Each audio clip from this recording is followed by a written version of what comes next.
जी अस्सलाम वालेकुम everyone. This is Dr. Ahmed Hassan and as the Chief Mentor and Program Head for the FCPS Part 1 program that is being conducted by Med Exam Expert and the Study Mate. This specific live session has been planned and it is a part of our webinar series for FCPS Part 1. जैसे कि आप सब जानते हैं कि FCPS Part 1 की जो next attempt है that is the August attempt. It will be conducted in August on the 17th of August 2022 और उसके लिए जो तैयारी होती है it needs to be started right now.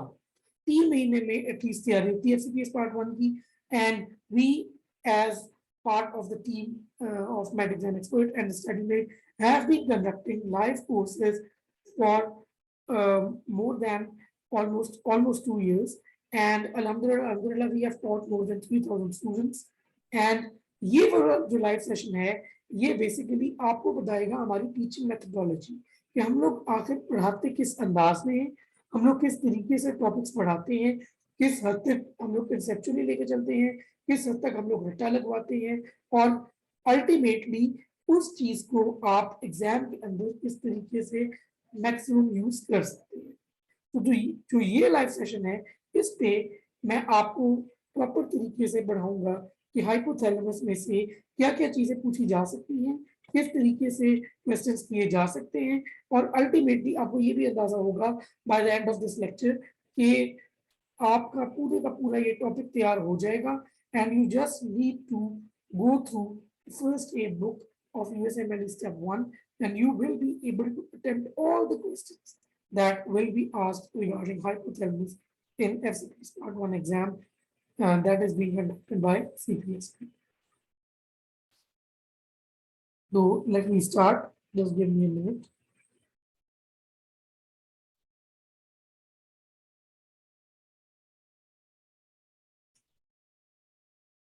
Share my screen. साथ में ये बताता चलूं कि हमारा जो अगस्त अटेम्प्ट है उसके लिए जो 3 मंथ का कोर्स है it will be starting on 10th of May Eid के फौरन बाद, ठीक है, और उसकी रजिस्ट्रेशन भी शुरू हो गई हैं. So if you want to register for this then this is the time.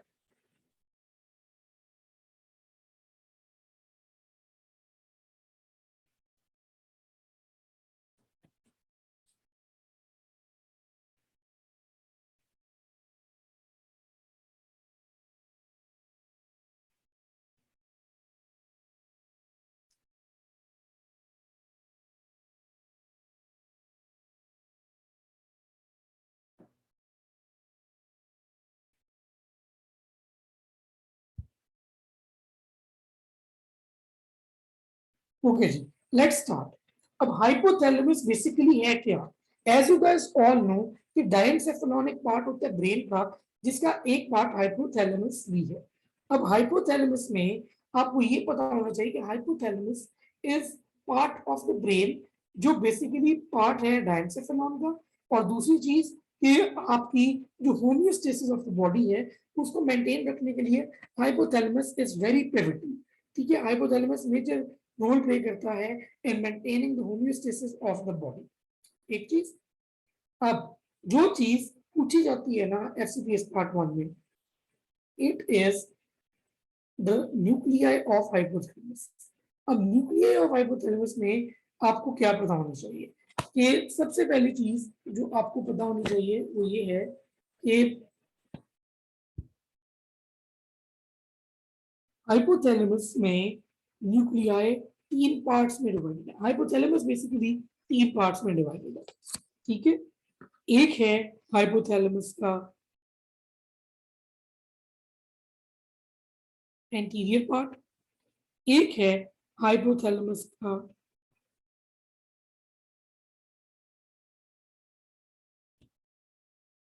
Tuberal part और एक है हाइपोथैलेमस का पोस्टीरियर पार्ट. ये मैं अभी आपको डायग्रामेटिक रिप्रेजेंटेशन भी दिखाता हूं कि ये पार्ट्स कहाँ पे हैं हाइपोथैलेमस के, ठीक है. अब जो anterior part of the hypothalamus है, बल्कि पोस्टीरियर से शुरू करते हैं. जो पोस्टीरियर पार्ट ऑफ हाइपोथैलेमस है इसमें आपके 2 न्यूक्लियाई आएंगे. एक आ जाएगा पोस्टीरियर न्यूक्लियस और एक आ जाएगी मैमेलरी बॉडी। ठीक है, जो है आपका ट्यूबरल पार्ट, इसमें आपके सारे खाने पीने वाले न्यूक्लियाई, पोस्टीरियर का आप इससे भी याद रख सकते हैं कि इसके अंदर जो आपके न्यूक्लियाई आएंगे ना, उसका निमोनिक है पीएम, पोस्टीरियर और मैमेलरी। ठीक है, जब हम चलते हैं ट्यूबरल पार्ट पे, तो ट्यूबरल पार्ट में जो आपके आएंगे, एक तो खाने पीने वाले न्यूक्लियाई आएंगे, जिसमें एक आ जाता है आपका लेटरल और एक आ जाता है वेंट्रोमीडियल। ठीक है, साथ आपके आ जाएंगे जो सेवेज बिहेवियर से रिलेटेड है, जिसमें है आर्कुएट, और एक और न्यूक्लियस है दैट इज डॉर्सोमीडियल। ठीक है, तो खाने पीने वाले और सेवेज बिहेवियर वाले न्यूक्लियाई आ जाएंगे आपके ट्यूबरल में। एंटीरियर में आपके पास आ जाएंगे, एक तो वो होंगे जो हार्मोन्स बनाते हैं और जो हार्मोन्स पिट्यूटरी में जाके स्टोर होते हैं और वहां से रिलीज होते हैं, जिसमें आपके दो हैं, एक है जी आपका सुप्रा ऑप्टिक और एक है जी आपका पैरावेंट्रिकुलर। दो न्यूक्लियाई है आगे। फिर एंटीरियर है, एक एंटीरियर न्यूक्लियस भी आएगा। ठीक है, और दो और आ जाएंगे साथ, एक है suprachiasmatic that is the internal clock of the body. ठीक है, और एक आ जाता है preoptic area, preoptic area. तो बेसिकली ये सारे के सारे हैं आपके जो न्यूक्लियाई हैं of the hypothalamus. Anterior, tuberal और पोस्टीरियर में हम डिवाइड कर देते हैं तीन पार्ट्स में हाइपोथैलेमस को। पोस्टीरियर में पीएम याद रखना है, पोस्टीरियर और मेमोरी बॉडी। ठीक है, ट्यूबरल में आपने खाने पीने वाले, इसमें लेटरल और वेंट्रोमीडियल, साथ आर्कुएट और डॉर्सोमीडियल आ जाते हैं। और एंटीरियर में सुप्रा ऑप्टिक, पैरावेंट्रिकुलर, एंटीरियर सुप्राकियास्मेटिक और प्री ऑप्टिक एरिया। ठीक है, अब मैं आपको ये डायग्राम में दिखा देता हूँ। अब जैसा कि आप देख सकते हैं कि this region is the anterior, और एंटीरियर में आप ये देखें ये कौन कौन से आ रहे हैं। एक है ये पैरावेंट्रिकुलर न्यूक्लियस, ठीक है, एक है ये आपका सुप्राकियास्मेटिक न्यूक्लियस, ठीक है, साथ आपका आ जाता है एंटीरियर न्यूक्लियस, साथ ही साथ आ जाता है आपका प्री ऑप्टिक एरिया, ये जो प्री ऑप्टिक एरिया है, प्री ऑप्टिक न्यूक्लियर जो लिखा हुआ है। ठीक है, और साथ ही साथ ये आ जाता है सुप्राकियास्मेटिक, ये है आपका एंटीरियर। अब चलते हैं जी पोस्टीरियर पे। पोस्टीरियर पार्ट ये है, पोस्टीरियर पार्ट में पीएम था, एक है आपका मेमोरी बॉडी एम से, और एक है पोस्टीरियर न्यूक्लियस जो कि ये पोस्टीरियर है, और एक है ट्यूबरल। ट्यूबरल बेसिकली वो स्टॉक है जो कनेक्ट कर रही है हाइपोथैलेमस को पिट्यूटरी के साथ। ट्यूबरल के अंदर आपके पास मैंने अभी बताया है कि लेटरल भी आ जाता है, वेंट्रोमीडियल भी आ जाता है, ये वेंट्रोमीडियल है। ठीक है, साथ ही साथ आर्कुएट और डॉर्सोमीडियल भी आ जाता है। ठीक है, ये सारे न्यूक्लियाई हैं आपके tuberal part, anterior, posterior and tuberal. Clear guys? अब मैं आपको ये याद करने का तरीका बताऊंगा जो कि बहुत पैरामाउंट है एफसीपीएस पार्ट के लिए। याद करना है आपने इनके फंक्शन से, और वो तरीके से करना है आपने। किस तरीके से याद करना चाहिए देखिए, पहले है, एक मिनट, पहले है जी लेटरल और वेंट्रोमीडियल की बात करते हैं। अब लेटरल एल से शुरू हो रहा है, इससे आपने याद रखना है लाओ खाना, यानी कि लेटरल जो है वो हंगर प्रोड्यूस कर रहा है, मतलब कि लेटरल की वजह से आपको भूख लगती है, तो इसीलिए ये ग्रेलिन से स्टिमुलेट होता है और लेप्टिन जो कि एडिपोसाइट से प्रोड्यूस होती है, उससे ये लेटरल इनहिबिट होता है। यानी कि lateral nucleus of a hypothalamus is involve in producing hunger, ठीक है, भूख लगवाता है लेटरल, लाओ खाना। और वेंट्रोमीडियल एमआरएस में तो इसको इस तरह याद रखें कि ये मुंह को बंद करवा देता है, यानी कि सैटिस्फैक्शन को प्रमोट करता है, हंगर को कम करता है। लेटरल ने खाना भूख बढ़ानी है, वेंट्रोमीडियल ने भूख कम करनी है, ठीक है। तो वेंट्रोमीडियल ने हंगर को कम करना है, सैटिस्फैक्शन को प्रमोट करना है, और इसका उल्टा होगा, वेंट्रोमीडियल लेप्टिन से स्टिमुलेट होगा। लेटरल जैसे लेप्टिन से इनहिबिट हो रहा था, तो वेंट्रोमीडियल लेप्टिन से स्टिमुलेट हो जाएगा, ठीक है। अगर लेटरल न्यूक्लियस डैमेज होता है तो हंगर लगनी बंद हो जाएगी और स्टार्वेशन हो जाएगी, ठीक है।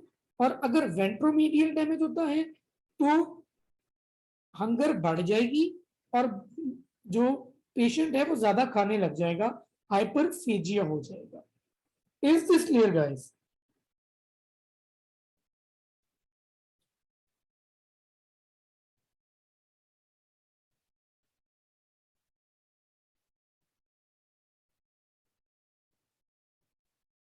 अब हम चलते हैं जी, जो नेक्स्ट है डोर्सोमीडियल। डोर्सोमीडियल को याद रखना है कि अगर ये बेसिकली सैवेज बिहेवियर के लिए न्यूक्लियस है, ठीक है। अब अगले जो दो हैं एंटीरियर और पोस्टीरियर, इसको कैसे याद रखना है? अब एसी होता है ना, एसी एंटीरियर न्यूक्लियस कूलिंग करवाता है, एसी भी कूलिंग करता है। तो एसी से एंटीरियर, ए से एंटीरियर, सी से कूलिंग। कूलिंग है तो पैरासिम्पैथेटिक को भी एक्टिवेट करता है। एंटीरियर न्यूक्लियस कूलिंग करवाता है और पैरासिम्पैथेटिक को एक्टिवेट करता है, और पोस्टीरियर जो है फिर जाहिर बात है हीटिंग करवाएगा और सिंपैथेटिक को एक्टिवेट करेगा, ठीक है। ये तो कॉमन सेंस। अगर एंटीरियर डैमेज होता है तो फिर कूलिंग नहीं होगी, तो हाइपरथर्मिया हो जाएगा।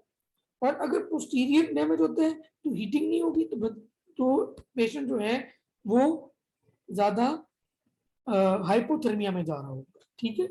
एंटीरियर कूलिंग करवाता है, डैमेज हो गया तो हाइपोथर्मिया। पोस्टीरियर हीटिंग करवाता है, डैमेज हो गया तो हाइपोथर्मिया, ठीक है। अब आगे चलते हैं जी, जो हमारे और न्यूक्लियाए हैं, जिसमें आ जाता है सुप्रा ऑप्टिक, पैरावेंट्रिकुलर, प्री ऑप्टिक और आर्कुएट। ये कैसे याद रखते हैं जी? अब सुप्रा ऑप्टिक और पैरावेंट्रिकुलर, जो ये दो आपके न्यूक्लियाए हैं ना, ये प्रोड्यूस करवाते हैं बेसिकली आपके हॉर्मोन्स, वो वाले हॉर्मोन्स जो कि अल्टीमेटली फिर हाइपोथैलेमस से, जो पिट्यूटरी से रिलीज होते हैं। अब ये कैसे याद रखते हैं कि ये कौन सा हार्मोन प्रोड्यूस कर रहा है? मैंने इसको ऐसे याद रखा होगा कि सुप्रा ऑप्टिक में ओ आता है, लेकिन ये वो वाला हार्मोन प्रोड्यूस करेगा जिसमें वी आता है। सुप्रा ऑप्टिक वेजोप्रेसिन बनवाएगा, यानी कि एडीएच। और पैरावेंट्रिकुलर में वी आता है, लेकिन ये वो वाला हार्मोन बनाएगा जिसमें ओ आता है, वी वाला नहीं बना रहा। Paraventricular will produce oxytocin and not vasopressin. Supraoptic will produce vasopressin and not oxytocin. ठीक है, एक तो चीज ये याद रखनी है। दूसरी चीज ये कि अगर सुप्रा ऑप्टिक डैमेज होता है तो फिर ऑब्वियसली वेसोप्रेसिन या एडीएच नहीं रिलीज होगी। जब एडीएच नहीं होगा तो फिर अल्टीमेटली डायबिटीज इंसिपिडस हो जाएगा, ठीक है। यानी कि एंटी डायरेटिक हार्मोन नहीं आ रहा, यानी कि डायूरिसिस बहुत ज्यादा होगी और इंसिपिड यूरिन जो है वो निकलने लग जाएगा। और पैरावेंट्रिकुलर में ऑक्सीटोसिन जो है, ठीक है, अगर ये याद रखें पैरावेंट्रिकुलर ऑक्सीटोसिन प्रोड्यूस कर रहा है। और इंपॉर्टेंट इसमें ये एमसीक्यू बार बार आया हुआ है कि पैरावेंट्रिकुलर में मैग्नोसेलुलर न्यूरॉन्स होते हैं जिसकी वजह से ऑक्सीटोसिन प्रोड्यूस होता है, ये आपको पता होना चाहिए, ठीक है।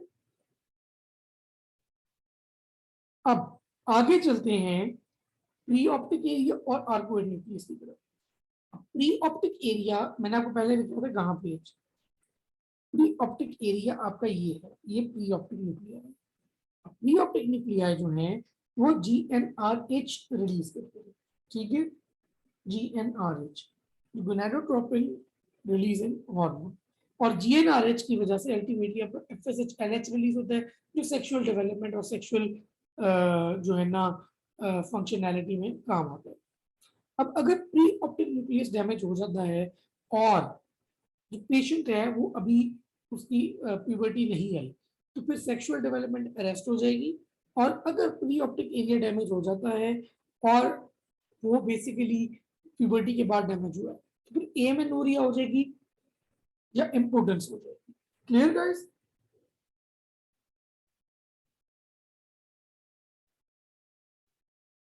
और जब आर्कुएट न्यूक्लियस की बात करते हैं तो आर्कुएट न्यूक्लियस में हाइपोथैलेमिक रिलीजिंग और इनहिबिटरी फैक्टर्स और डोपामिन रिलीज करनी होती है।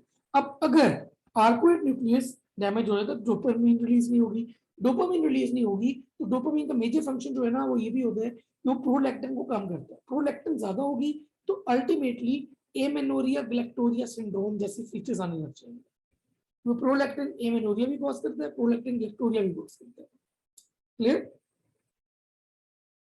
इसके बाद आ जाती है आपके पास सुप्राकियास्मेटिक न्यूक्लियस। सुप्राकियास्मेटिक न्यूक्लियस इंटरनल क्लॉक है बॉडी का, इंटरनल क्लॉक, यानी कि आपकी जो स्लीप साइकिल है, स्लीप वेक साइकिल जिसे कहते हैं, वो आपका सुप्राकियास्मेटिक क्लॉक जो है ना, सुप्राकियास्मेटिक न्यूक्लियस वो मैनेज कर रहा होता है।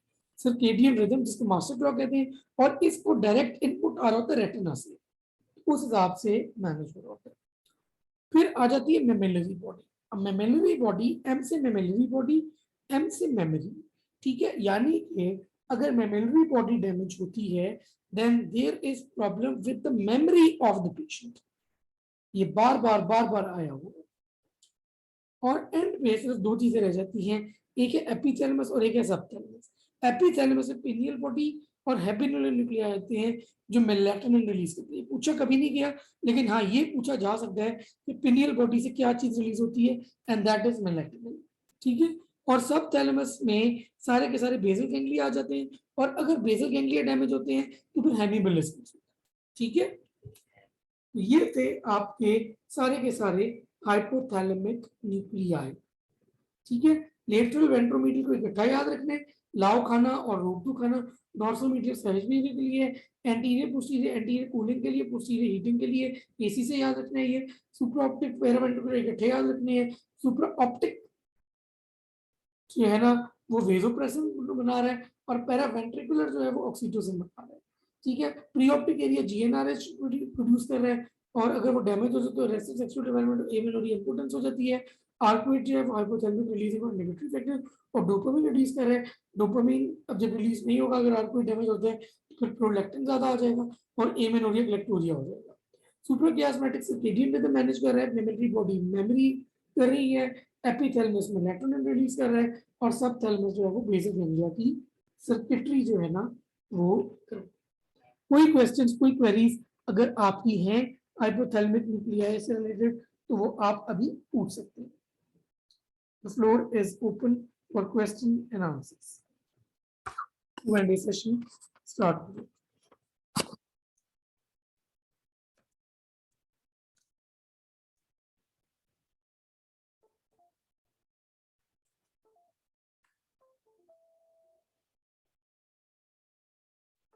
यहाँ पे मैं आपको ये बताता रहूं कि जो हमारी FCPS पार्ट 1 का कोर्स है फॉर द ऑगस्ट अटेम्प्ट, वो स्टार्ट होगा इंशाल्लाह on 10th of May 2022 right after Eid. और हमारी जो है ना वो स्लॉट्स लिमिटेड होती है। तो if you want to subscribe for FCPS part 1 course जो 3 मंथ्स का है, this is the right time to subscribe. For registration the details have been shared in the caption of this video. और हमारा ये जो नीचे नंबर है made exam का, आप इस पे डायरेक्टली कॉल करके कांटेक्ट भी कर सकते हैं, जो कि है 0300 5519 ये वाला जो नंबर है। ठीक है। तो आप इस पर डायरेक्टली कॉल करें and you can contact them for registration. For any queries आप हमें पूछ सकते हैं।